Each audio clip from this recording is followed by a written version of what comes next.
Welcome to the Old and the Restless. This is a series that I will be discussing my experience being a caretaker in this world and the frustrations that I have to go through. This episode is called Mexico. So, all my frustrations and issues that I've had with being a caretaker with my father has started last year around March, April. You see, my dad had met a new young lady on Facebook, and he was getting to know her, and she was like, "Hey, Broderick, let's take a trip to Mexico, a cruise." I thought this was a great idea. I thought this would maybe get him up and moving, but my only issue was because of the second stroke he had, he was not walking. Literally, he would lay in the bed all day because he was depressed. And I get it, your life is changing and you're not used to what's going on. But because you're not moving and being active and not taking care of yourself like you should, I don't trust that you would do justice to yourself on this trip. And I don't trust sis. So you have to understand with the state of my dad is in right now, he has the ability to be able to do a lot, but also women could come in and control his assets and him as well. And I'm going to say it, my dad has made poor choices in women in the past. Like, poor choices. So what I'm not going to do is allow a woman to come in and destroy what my dad has built and wreck shop. We're not doing that. So the one thing I told him to do is, if you want to go on this cruise ship with this woman and go to Mexico, what I need you to do is be able to walk around the block a couple times. Now remember, he's not mobile, so he stumbles a lot. He was weak. He didn't like that. He didn't like that one damn bit. And he tried to ignore me and what I asked for. But the thing was, I had power of attorney, so I had control of his assets and whatnot. Well, that didn't sit well. And so they kept talking, and he would come to me and say, "Ash, well, she said this, she said that." And I said, "Okay, that's great. But until we have a conversation and she understands what's going on, I don't feel comfortable with this." He wasn't trying to hear it, right? So the last time he came to me about it, he was like, "Ash, she said she needs this much money and we're leaving on these days." And I said, "Boop, hold the phone." And I told my dad, "Okay, let me see your phone."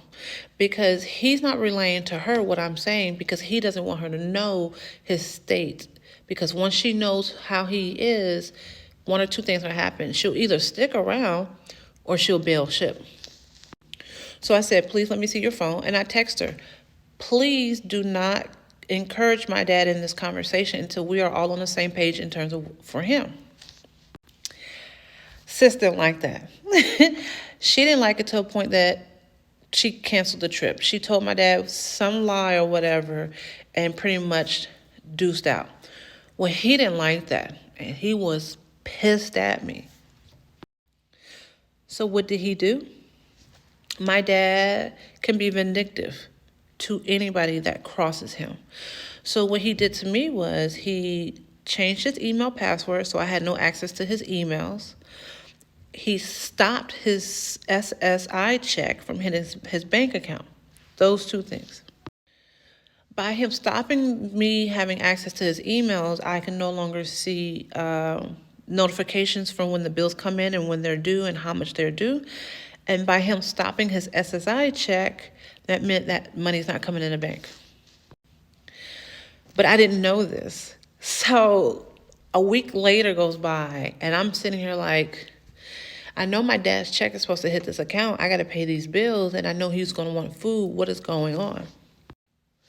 So why did I go to him and ask him? I said, "Hey, Dad, what's going on? Why your check hadn't hit your account?" He was like, "Oh, I stopped the check from hitting the account." I said, "Why would you do that?" He was like, "Oh, I was mad at you, so I did that. But I mean, I can start it back up." I said, "Wait a minute. So because you got mad at me, so wait a minute. Because you're mad at me, you stop your check from hitting your account, which means I can't pay your bills and go get you some groceries." He had to sit there and think for a minute.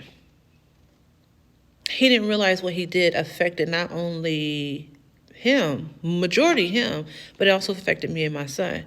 But it really affected him because every bill in the house is in his name. So he called SSI, got that fixed, but I had no access to the emails anymore. Not at all. So I said, okay, well, no access, I'll do the best I can do in this situation. This was the first time I realized that if my dad does not get his way, he would do things to undermine me and mess him up at the end.